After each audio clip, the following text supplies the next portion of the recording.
That check looks fake as hell. Probably printed it at home like all you people do." The words pierced through the bank's quiet, and in that moment, everything shifted for Malik Johnson. Malik stood still, his expression unreadable, yet the words from Tasha Matthews, the teller, echoed in his mind. He had heard them too many times before, in different settings and different forms. This time, though, they stung more sharply than usual. The atmosphere in the branch suddenly felt thick, heavy, and the sharp scent of fresh coffee wafting from the lobby didn't seem so welcoming anymore. He could see Tasha's manicured fingers, tapping impatiently on the edge of her counter, her blonde highlights gleaming under the fluorescent lights above. Her eyes barely met his as she shuffled through his documents. The check, a disability compensation payment he had earned with the weight of 3 tours in Afghanistan, was deemed suspicious by her not because of its authenticity, but because of who Malik was. "Excuse me?" Malik's voice, calm and steady, rose above the tense silence that had settled over the bank. His words were a stark contrast to the growing murmur of confusion and disbelief around him. He was always the one to remain composed, no matter the situation, and he had faced worse than this before. Tasha didn't acknowledge his tone. Instead, she dropped the check onto the counter with a small flourish and a dismissive glance at him. "I'm going to need to verify this," she said, her voice dripping with condescension. "You're sure this is yours?" Malik remained silent, his gaze steady. He could feel the weight of every eye in the room on him. Behind him, an elderly Asian woman gasped quietly, clutching her phone like a lifeline, her fingers trembling. A few feet away, the security guard shifted his weight, while other customers subtly craned their necks, watching the interaction with growing curiosity. Malik didn't flinch. He had learned long ago that reacting with anger or frustration would only add fuel to the fire. He had witnessed worse in the heat of battle overseas, and his training had instilled in him a level of emotional control that few could understand. The tearing sound was abrupt, jarring a sharp, violent act in contrast to the otherwise serene atmosphere of the bank. Tasha ripped the check in half with one swift motion, the pieces fluttering onto the counter like discarded paper. Malik's chest tightened, but he didn't react. Instead, he stood taller, unwavering. A small crowd was now gathering, but his focus remained on the woman in front of him, the one who had chosen to dismiss him without a second thought. "I'd like to speak with your manager," Malik said, his voice measured and calm, though a deep, quiet anger simmered beneath his words. The simplicity of the request stood in stark contrast to the absurdity of the situation. He wasn't here to argue, only to have his dignity respected. Tasha rolled her eyes, the faintest trace of a smirk curling at her lips. "Sure, she said, as if humoring him, "but it's protocol. I'm doing my job." Behind Malik, Mrs. May Wong, an elderly woman who had been silently observing the situation, pulled out her phone. Her fingers hovered over the screen, and she began recording the incident. It was clear to her that something ugly was unfolding before her eyes. A few other customers subtly began filming as well, their phones raised, capturing every detail. The power of their witness was quiet but potent. As Tasha continued to ignore his request, Malik felt his body remain still, grounded. His military training echoed in his thoughts. Control what you can, stay focused, and don't let them provoke you. He wasn't here to fight. He was here for respect, for the simple dignity that all people should be afforded, regardless of their background or appearance. And then, Devin Harris, the assistant manager, emerged from the back office. He strutted forward, his tie loosened, sleeves rolled up, the picture of casual authority. The arrogance in his walk told Malik everything he needed to know about how this interaction would unfold. "Hey, what's going on here?" Devin asked, his voice carrying an edge of authority that Malik recognized all too well a kind of superiority based on nothing more than position and perception. Tasha glanced at the torn pieces of the check on the counter, then looked up at Malik. "This gentleman is trying to cash a counterfeit check. I'm just following procedure," she said, her voice hard, as if justifying herself. Devon's gaze flickered from Malik's face to the torn check. He straightened slightly, taking in the scene as if assessing the situation. "Well, sir, we have protocols for suspicious documents," he said, his words dismissive. Malik's gaze remained steady. He could feel the growing heat in the room, the subtle tension that was beginning to charge the air. Yet, there was a certain calm that radiated from him, one that did not falter. He understood that this wasn't just about this moment. This was a systemic issue, and his role in this moment had more significance than just resolving a simple transaction. "You're doing your job. I understand that," Malik said, his voice carrying a weight that neither Tasha nor Devon could ignore. "But I need this resolved. I need to speak to your supervisor. Now." Devon scoffed, the corner of his mouth lifting into a smirk. "We're all doing our jobs here. I get that you're frustrated, but we can't just cash every piece of paper that walks in." The irony was palpable. He didn't see Malik a military veteran, someone who had served his country and earned every bit of his compensation as a person who deserved respect. To him, Malik was just another customer, a label that seemed to fit neatly within his limited worldview. Mrs. Wong, whose hands had been trembling at the beginning of the confrontation, now felt a sense of purpose as she continued her live stream. She had seen enough to know that what was happening here was not just an isolated incident. This was a reflection of something much larger. The live stream quickly gained traction as viewers began to comment and share, creating a ripple effect that would soon become impossible to ignore. Malik glanced down at his watch, an Omega Seamaster, a reminder of the life he had lived and the battles he had fought, both on foreign soil and back home. The time was ticking. "I understand that you think I'm just a customer, but I need this resolved. You can continue with your protocols, but you've misjudged me," Malik said, the calmness in his voice like a steady heartbeat, even as the weight of the situation pressed in on him. Tasha leaned forward slightly, her voice dripping with doubt and disdain. "I've seen this before. People trying to cash fake checks using fake IDs. It's like they think we're stupid or something." "They?" Malik's voice cut through her words, quiet but precise. The implication hung in the air as Tasha's face paled slightly. Her assumptions were clear, but Malik wasn't going to let them go unchallenged. "I'm not making assumptions," she said, the words defensive. "I'm making observations. You walk in here with some suspicious check, and this is what happens." She gestured toward his casual clothes jeans, a plain t-shirt, and work boots, as if they confirmed her beliefs. The words landed heavily in the room, as if they had weight, and for a moment, the entire bank seemed to freeze. The tension was palpable. The line had crossed from personal discomfort to something much deeper. This was a moment of public humiliation, not just for Malik, but for anyone who had ever been dismissed, belittled, or treated as less than. Behind him, the crowd began to grow business people, mothers, elderly patrons, all now caught up in the unfolding drama. Phones came out of pockets and purses, and a dozen cameras began recording. The moment was no longer just about Malik and Tasha. It was about something much larger.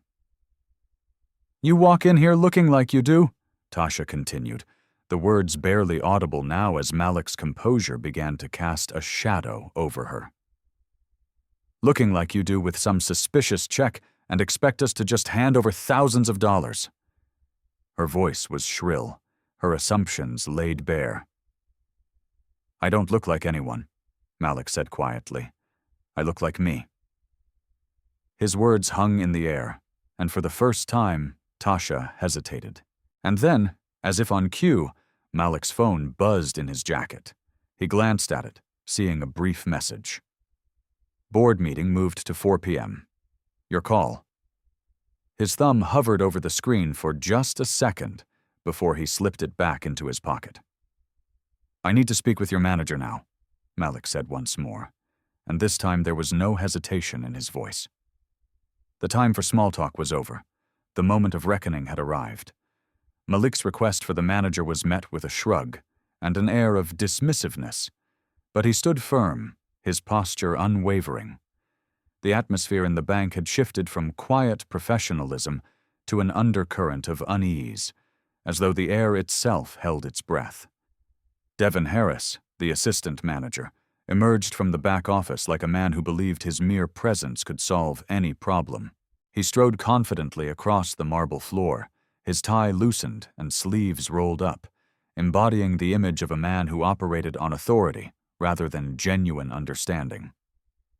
When he saw the torn pieces of Malik's check scattered on the counter, his expression hardened. "What's the issue here?" he asked, his voice laced with an almost rehearsed indifference. Tasha's gaze flicked from the check to Malik, her attitude clearly unchanged. "This man is attempting to cash a counterfeit check," she said, her words laced with the same suspicion she had initially thrown at him. "I'm just doing my job." She didn't bother to look Malik in the eye, her voice hollow, as if she had already made up her mind about his intentions. Malik's gaze didn't waver. He had long learned the importance of staying composed in moments like these. His military training had taught him that the strength of one's resolve was often more powerful than the most aggressive response. He stood silent, hands resting on the counter, his expression a portrait of dignity. He had been through much worse, but what stung now was the realization that this wasn't just an isolated incident. This was about systemic bias, the kind that hid behind polite gestures and supposed professionalism. Behind him, a soft gasp sounded from Mrs. May Wong, and the faint click of her phone's camera echoed in the otherwise still space. The elderly woman's fingers hovered over the screen, preparing to document the scene as it unfolded. Mrs. Wong had seen enough in her years to recognize injustice when it stood right in front of her, cloaked in the guise of protocol. Devin glanced between Malik and the pieces of the check, his brows furrowing in feigned concern. "Sir," he said, the sarcasm thinly veiled, "we have procedures in place for suspicious documents. This check doesn't pass the test." Malik could feel the sting of the words, but he knew that this wasn't about the check anymore. It was about who he was. The perception of him as a black man, a veteran, dressed casually, had already sealed his fate in their minds.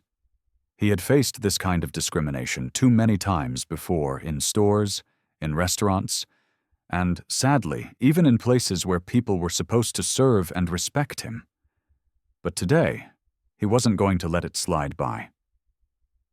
"Look," Malik began, his voice smooth but firm, "I understand your protocols. But I also understand that your protocols are based on assumptions about me, my background, and my integrity, and those assumptions are wrong." Devin's eyes narrowed as he tried to maintain control of the situation. "I'm sorry you feel that way," he said, his voice carrying a tinge of dismissiveness. "But these checks aren't as simple as you think. There are security features, watermarks, special paper." The mention of security features brought a sense of familiarity for Malik, but not in the way Devin intended. It was a phrase that, in this moment, seemed to reinforce the growing divide between them. Malik had encountered far worse security measures in his years of service overseas: roadside bombs, suspicious vehicles, and more, but here, in the supposed safety of a well-lit bank, he was being questioned about his authenticity, as though it were a game. "I'm not here to discuss security measures," Malik replied, his voice calm, but the edge was there. "I'm here to make a simple transaction. I just want to cash my check." Mrs. Wong's phone buzzed lightly in the background as her stream picked up momentum. Viewers began to chime in, their comments flooding in like an unstoppable wave. She caught Malik's eye for a brief moment and gave him a small, almost imperceptible nod, her way of saying that she would stand with him. The air felt heavier now, as though something deeper was at play here. The murmurs from the growing crowd of onlookers seemed to swirl around Malik, but he didn't let them distract him. The real fight wasn't just about this moment. It was about exposing what lay beneath the surface, the prejudice, the assumptions, the injustice. "I'd like to speak to the manager now," Malik said again, his voice cutting through the tension. It wasn't a plea, but a demand.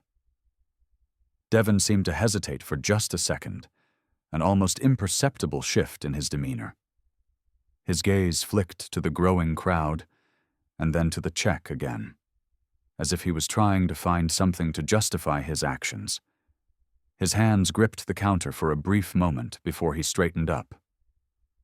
"I'll get the manager.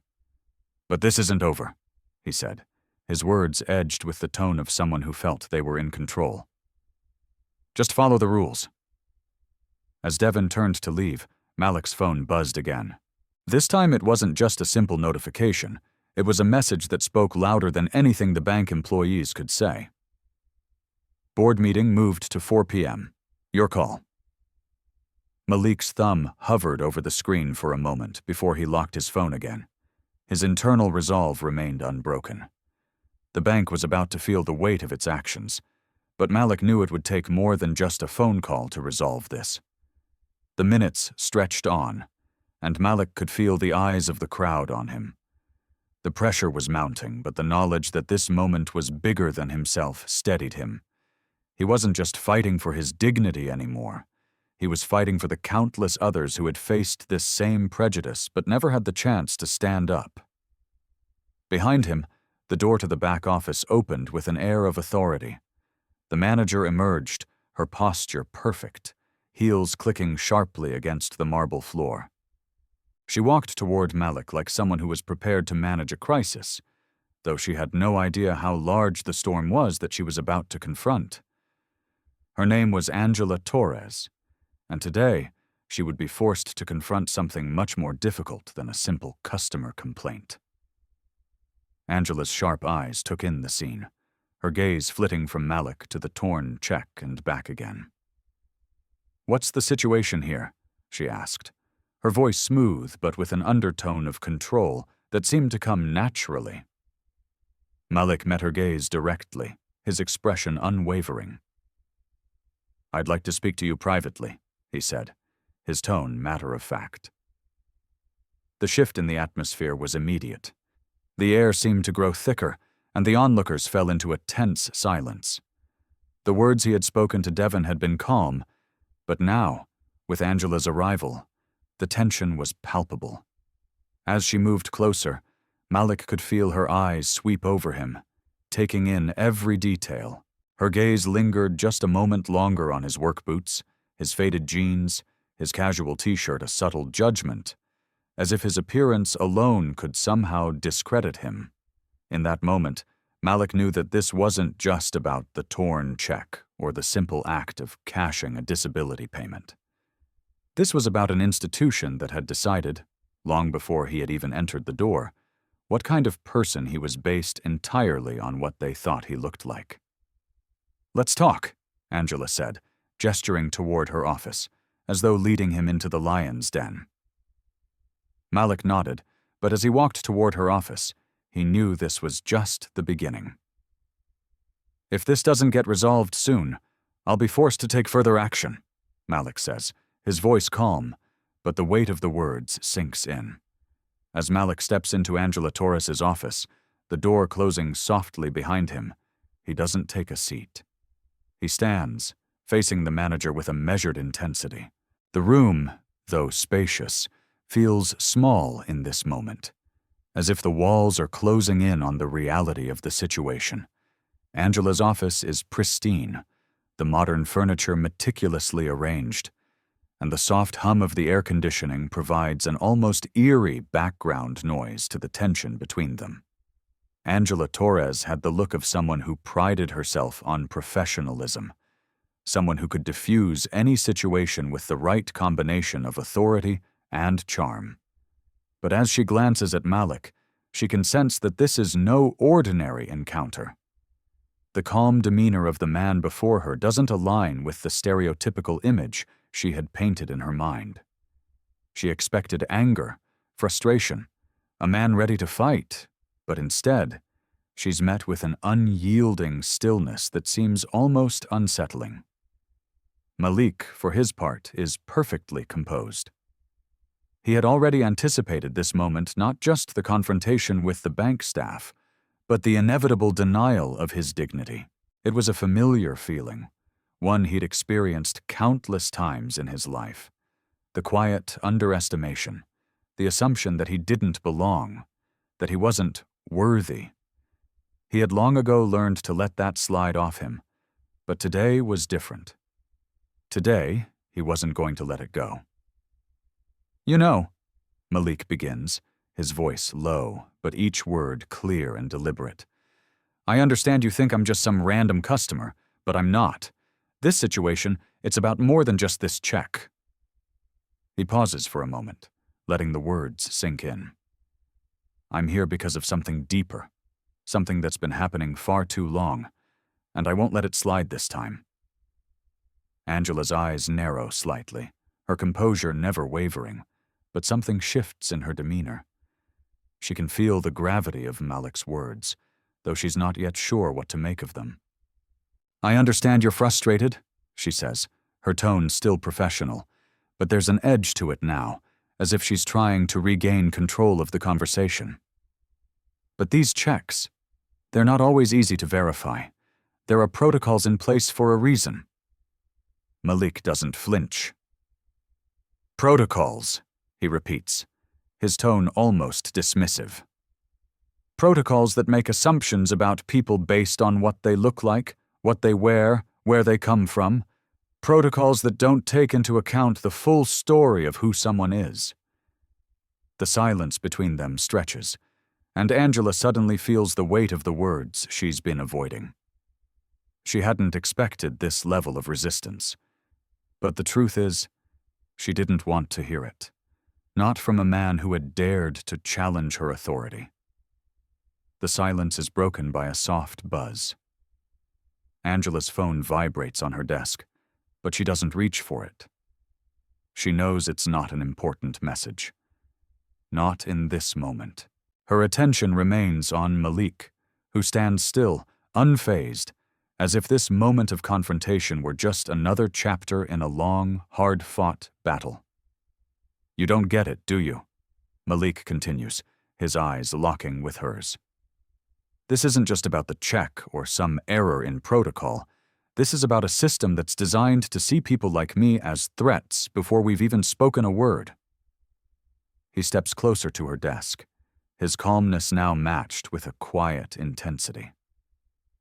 "And I'm not going to stand by while people like you continue to hide behind policies that perpetuate this bias." Angela's breath catches for a moment. There's something about Malik's words that cuts deeper than she'd expected. His calmness, his quiet strength, makes her question everything she's known about how to handle situations like this. She's been trained to deal with customer complaints, with difficult clients. But this is different. Malik reaches into his jacket pocket, and for a brief moment, Angela's gaze shifts to his hand, almost instinctively, as if bracing for something. But all Malik pulls out is a small leather portfolio. He places it gently on the desk, the soft thud of it striking the surface, filling the silence. He opens it slowly, and inside, a well-worn military ID, glinting with the weight of medals and honors, catches Angela's eye. Malik flips it over and places it on the desk in front of her, his fingers lingering over the glossy surface of his military ID.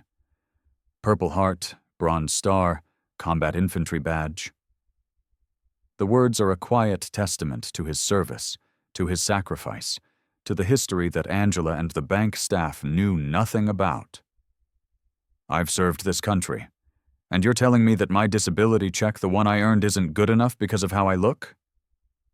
Angela glances at the ID, her eyes flicking over the names, the rank, the awards, her face growing pale. But she says nothing. She doesn't know how to respond. She has been a part of a system that turned a blind eye to the prejudices that ran rampant in its policies. She doesn't know what to do now. Malik watches her, waiting for the acknowledgement he hasn't yet received. He sees the flicker of realization in her eyes, the understanding that this isn't a simple misunderstanding. It's a flaw in the system, a problem that's much larger than her personal discomfort. I'm not here to make trouble, Malik says, his voice softer now. I'm here to make sure this doesn't happen again to anyone. This bank, this institution, has a responsibility to serve everyone with dignity, but right now you're failing. There's a long pause. Angela shifts uncomfortably in her seat, her gaze flicking between Malik and the check that had been torn in half earlier, now a symbol of the injustice Malik has been subjected to. She's not sure how to fix it, but she knows that something needs to be done.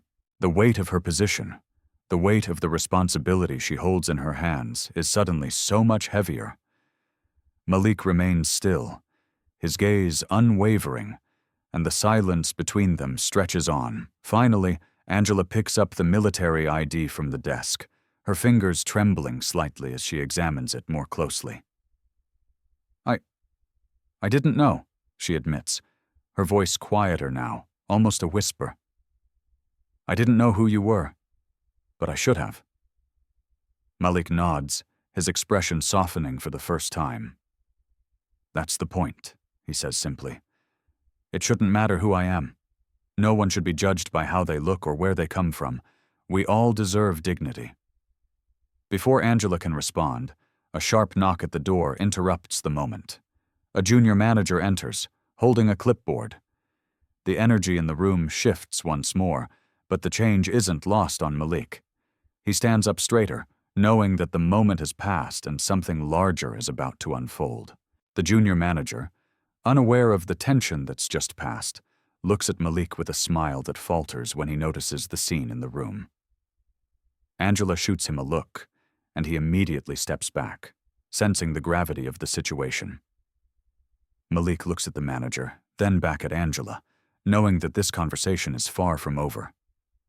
The next steps are coming, and they'll be watched by far more eyes than just the ones in this room.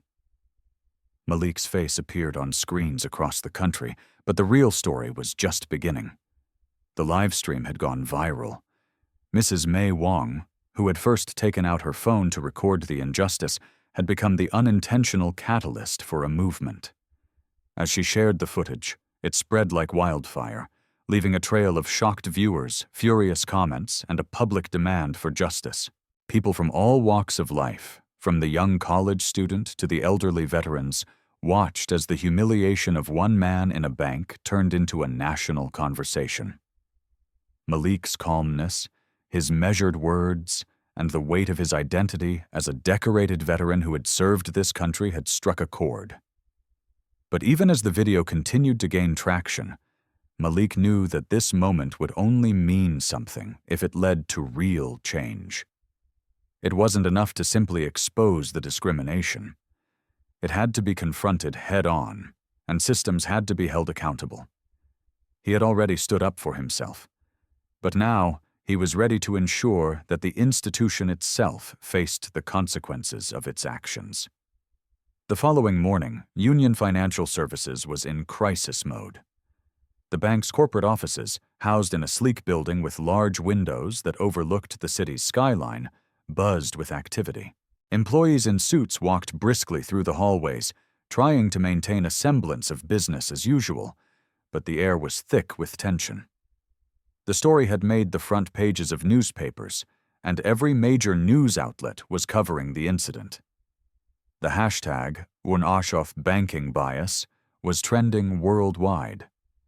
Malik sat in his living room, a cup of coffee resting in his hands, as he watched the news coverage. It was surreal to see his own face on the television screen, his words quoted in bold letters across the bottom of the screen.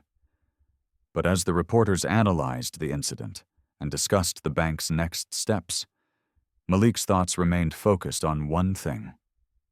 What would come next? What would he do now that the world was watching? His phone buzzed, snapping him from his thoughts. The screen displayed the name of Patricia Wong, the regional director at Union Financial Services. Malik had met Patricia briefly during his tenure as a board member, but today she was calling him for a different reason. "Malik," Patricia's voice was calm, but there was an edge of urgency. "We need to talk. This situation can't be ignored. Corporate's already on damage control. We need you to help guide us through this." Malik took a breath, steadying himself. He had anticipated this moment. "I'm listening." "I've been authorized to make some immediate changes," Patricia continued. "But I need your input. You've got a perspective that no one else here can offer. I need you to tell me what we can do right now to start fixing this to show the public we're serious about accountability." Malik sat up straighter, his mind shifting into action. He had been through the chaos of combat, the uncertainty of war. But this was something different. This was a fight for the future of corporate America, and he wasn't going to let it pass him by. "I'm not interested in damage control, Patricia," Malik said, his voice firm. "I want systemic change. I want to ensure this never happens again. If you're serious about fixing this, we need to take real steps, not just fire people and make empty promises." Patricia was quiet for a moment. Malik could almost hear the wheels turning in her mind, considering his words. Finally, she spoke again. "What do you propose?" Malik didn't hesitate. "First, we need a full investigation into the culture at Union Financial Services. We need to examine how policies are enforced, especially when it comes to racial profiling. Second, we need to establish a clear, transparent system for reporting discrimination, and it has to be visible to the public. People need to know that if they speak up, something will happen. And third, we need to implement mandatory bias training for every employee, no exceptions." Patricia's voice softened, the sincerity evident. "I'm with you, Malik. I'll make sure the board hears this, but I need you to help us sell it. This is going to take more than just policy changes. It's going to take leadership that people can believe in." Malik looked out the window, his gaze far away, the city streets below moving in their usual rush. But for Malik, the city felt different now. This wasn't just a fight for his dignity anymore. It was a fight for everyone who had ever been treated like less. "I'll do what it takes," Malik said quietly. "But it's not about me. It's about the people who don't have a voice, the ones who've been ignored for far too long. We have to do more than just apologize. We have to act." By the time Malik hung up, the gears of corporate bureaucracy were already set into motion. He had been asked to take the lead on this, to guide Union Financial Services through the turbulent waters of public backlash. But the truth was, he was already committed. This wasn't just a corporate issue anymore, it was a matter of justice, and Malik wasn't about to let this moment pass without ensuring change would follow. The call to action wasn't just for the board. It was for everyone who had ever been affected by discrimination, by bias, by systems that valued certain people over others. Malik knew that if this fight was going to mean something, it had to be more than just a gesture. It had to be a movement. Later that day, Malik sat in a boardroom with Patricia Wong and several senior executives from Union Financial Services. The tension in the room was palpable. Even the air conditioning seemed to hum louder than usual, as if it were holding its breath. Patricia introduced Malik as the person who would be leading the charge for reform, and as his name was spoken, a few of the executives glanced up at him, their expressions a mix of curiosity and discomfort. Malik could feel the weight of their scrutiny, but he wasn't here to make friends. He was here to make sure things changed. The meeting began with a series of apologies. corporate speak flowed freely as the executives recited their scripted responses, offering lip service to the notion of systemic change. But Malik wasn't interested in empty words. He wanted action. "I don't need to hear apologies," Malik said, his voice calm but cutting through the rhetoric. "I need to see plans. I need to know what you're going to do to ensure that this never happens again." Patricia nodded, signaling for the meeting to shift. She opened a folder in front of her and began to outline the steps they were prepared to take. Malik listened carefully, noting every detail, every plan. But he also knew that there was more to be done. This wasn't just about policies. It was about changing the culture of the entire organization. As the meeting progressed, Malik pushed for accountability. He questioned the vague promises of diversity and inclusion, demanding concrete actions and measurable outcomes. He wasn't afraid to ask the hard questions, and he wasn't afraid to hold the company's feet to the fire. The executives were uncomfortable, but Malik could see that some of them were beginning to understand the gravity of the situation. They had thought this was just about a bad day at one branch, but Malik had made it clear that this was about the future of the entire institution. By the time the meeting ended, Malik had secured commitments for bias training, the establishment of an independent review board, and the creation of a transparent reporting system. The changes wouldn't happen overnight, but they were a start, a foundation for what Malik knew would be a long and difficult journey. As Malik walked out of the boardroom, his mind raced with the next steps. The battle was far from over, but for the first time, he felt like he had made a dent. The work ahead would require more than just corporate reforms. It would require people to listen, to acknowledge their biases, and to confront them head-on. It was no longer just a story about one bank.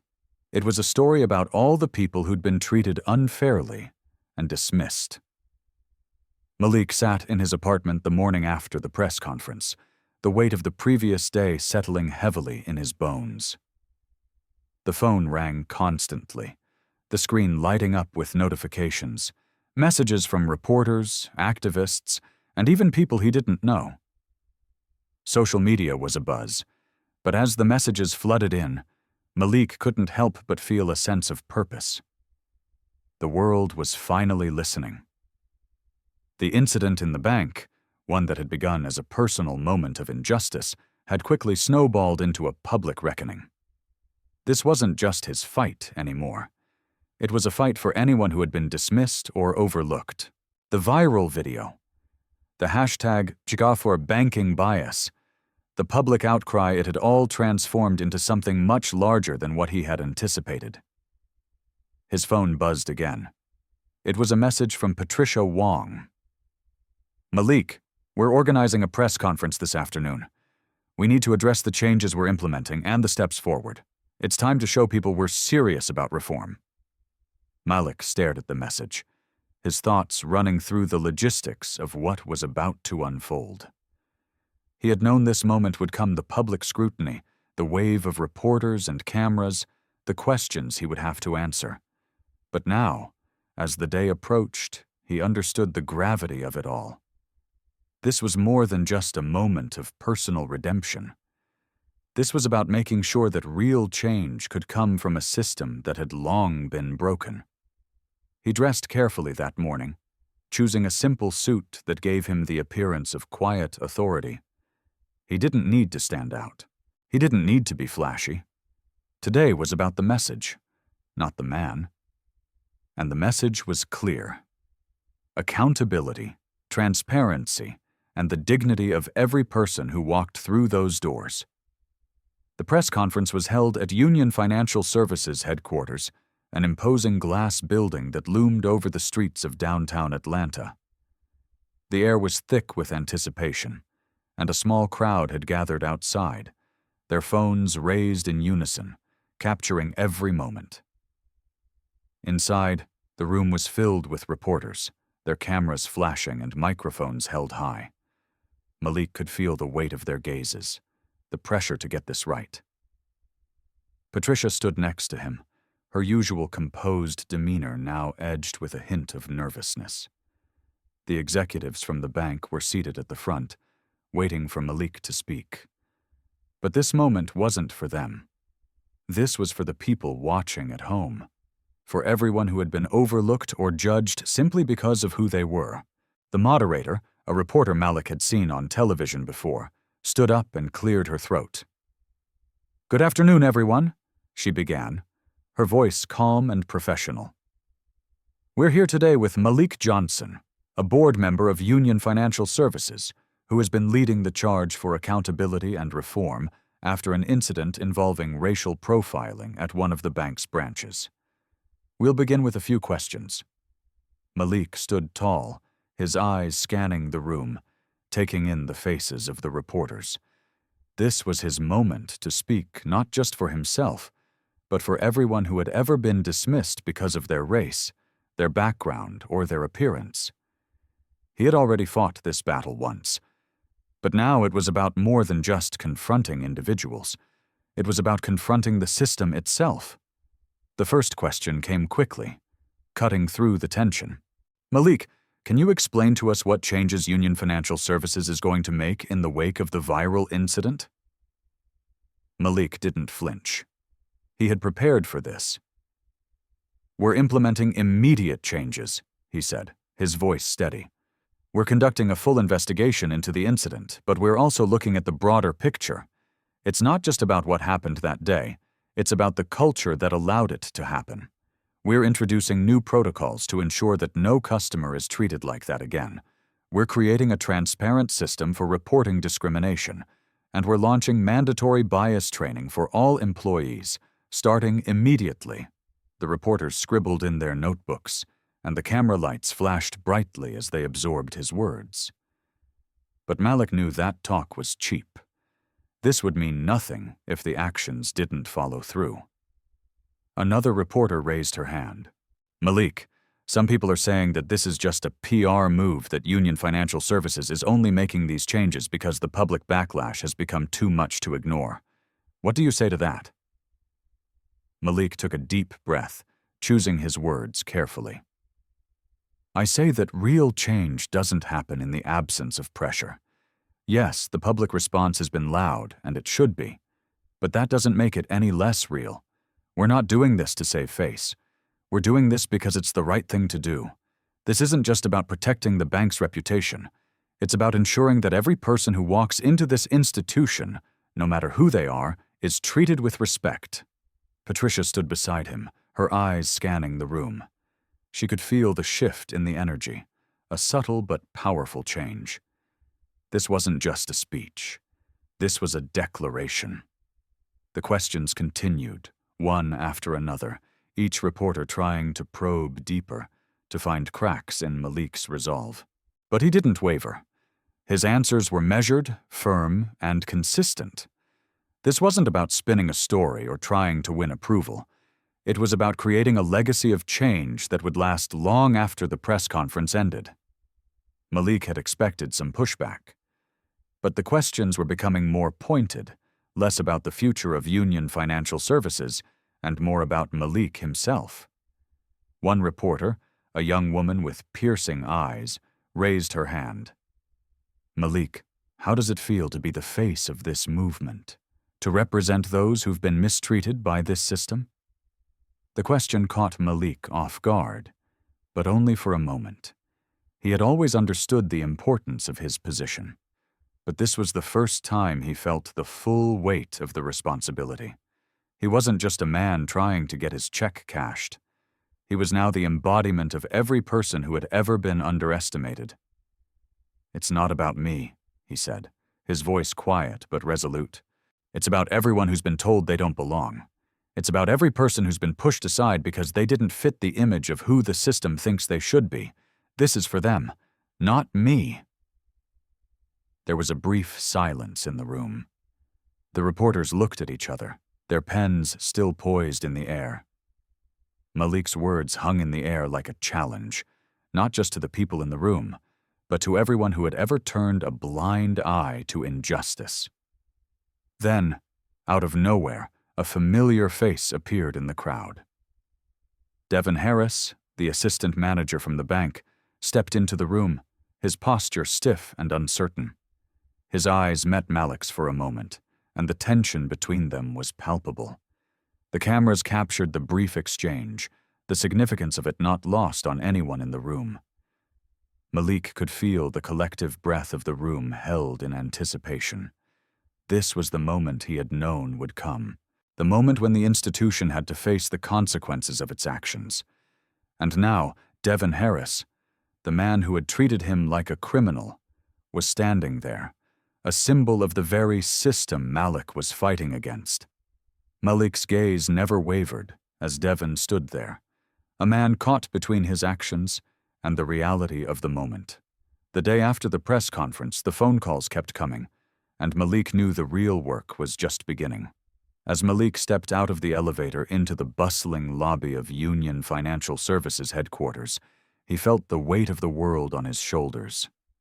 The sleek, glass-walled building, which once stood as a symbol of corporate success, now felt like the front lines of a battle for the soul of the company. The doors opened with a soft swoosh, and Malik walked in, his suit neatly pressed, his demeanor unchanged. He had always been a man of purpose, but now, that purpose was bigger than anything he had ever imagined. The media frenzy had reached a new peak. His name was everywhere, from news reports to social media feeds. The hashtag #ShotYourBankingBias continued to trend, and the comments, both supportive and critical, flooded his phone.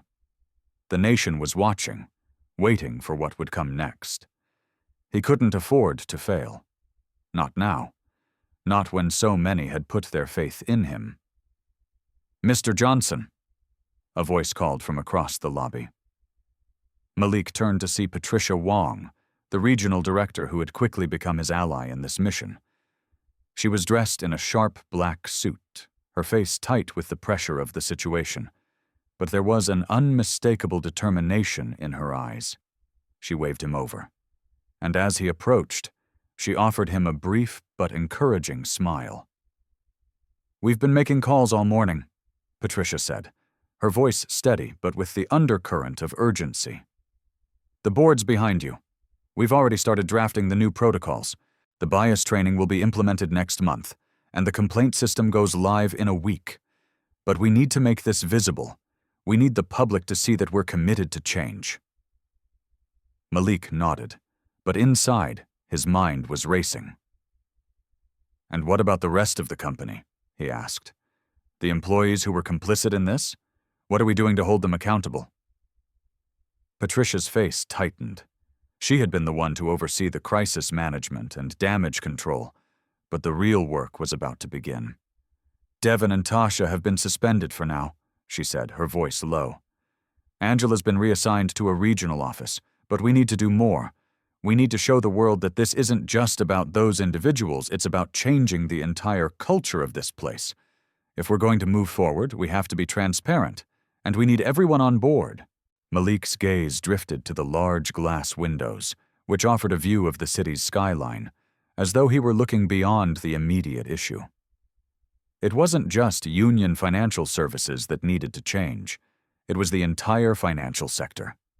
The corporate world had built its foundation on assumptions, on the idea that certain people were less deserving of respect. That mindset had to be eradicated, not just with this bank, but with every institution that perpetuated these biases. "Start with the branches," Malik said, his voice gaining strength as he spoke. "I want every employee to be held accountable for how they treat customers. The problem isn't just with a few bad apples. It's embedded in the entire system." Patricia nodded. "I'll make sure the action plan is pushed through. It's going to be a lot of work, but we're committed. But we need you, Malik. Your voice has been the one leading this charge. The board members want to see a clear path forward." Malik didn't respond immediately. He had thought long and hard about what needed to happen next, and he knew the work would require more than just corporate reforms. This was about shifting a culture that had long valued power over people, appearance over merit. "I'm not doing this alone," Malik finally said, his voice firm. "This can't just be my responsibility. The public has a part to play in holding these systems accountable. The workers, the customers, the people who've been affected, they need to see this change, and they need to feel like they have a voice. This isn't just a matter of policy. This is about dismantling years of prejudice." Patricia looked at him, her expression thoughtful. "What do you suggest?" "We launch an outreach program," Malik said, his ideas forming as he spoke. "We partner with civil rights organizations, like the NAACP, to help monitor the changes we're making. We give employees a platform to speak out, anonymously if needed. We create a space where people can be honest, where they don't feel afraid to report bias or mistreatment. Transparency isn't just about what we do, it's about how we involve the people who have been wronged." Patricia considered his words for a moment, then nodded. "I think that's a good idea. Let me start setting things up." But Malik wasn't finished. He had one more thing on his mind. "We need to make sure the media doesn't control the narrative," Malik said, his tone sharp. "We need to show that this isn't just about headlines. This is about real people, real lives. I want to go public with the results of the investigation. I want the world to see how systemic the problem is." Patricia seemed to hesitate, but only for a moment. "That's risky," she warned. "We don't know what will come out of it." "I'm not afraid of the truth," Malik said quietly, his resolve unwavering. "The truth is what sets us free. If we want real change, we have to confront the ugly parts of this system. And that means showing everyone exactly what we've done to perpetuate these biases." Patricia paused, looking at him for a long time. Finally, she spoke. "You're right. I'll set up a press release and a full statement from the board. This is a new era for Union Financial Services." Malik nodded, but he wasn't done. He knew that even with all the changes happening at Union Financial Services, the real fight was still ahead. Later that afternoon, as the press release went live, the media coverage took on a new tone. What had once been a story of personal humiliation was now framed as a broader narrative about corporate accountability, social justice, and systemic bias. The world was paying attention, and Malik knew it was just the beginning. As the evening news aired, Malik sat back in his chair, reflecting on the days that had led him to this moment. He had fought for his dignity, but the fight for real change had only just begun. And then, a knock on the door interrupted his thoughts. He rose to answer it, wondering what new challenge awaited him. The journey Malik Johnson undertook was one that many of us know all too well, even if we don't always have the words to describe it. It began with an injustice as old as time itself, a quiet act of prejudice hidden behind polite smiles and well-worn policies. A simple act, the attempt to cash a check, became the battleground for something much larger than a financial transaction. In that moment, Malik wasn't just fighting for himself. He was fighting for every person who had ever been dismissed because of their appearance, their background, or their race. He was confronting a system that had long deemed certain people less deserving of respect. His check, earned through years of service and sacrifice, had been torn in half by someone who could not see past his face, past his clothes, past his history. But Malik wasn't like the people who had come before him.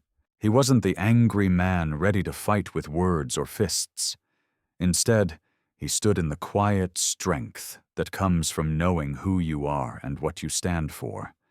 His calmness, his unwavering dignity in the face of humiliation, was the weapon that would bring this system to its knees. He understood that there were far greater battles to fight than the one playing out in that moment, yet he chose to engage, not with hate, but with an ironclad resolve that spoke louder than any words could. As the story unfolded, it wasn't just about a man confronting an individual who had wronged him. It was about a man challenging an entire system of bias. Malik's journey was one of courage and resilience. Yes, but it was also a journey of transformation. Through his quiet resistance, he exposed a truth that had been hidden in plain sight. Policies that claimed to be neutral were too often built on assumptions that were anything but.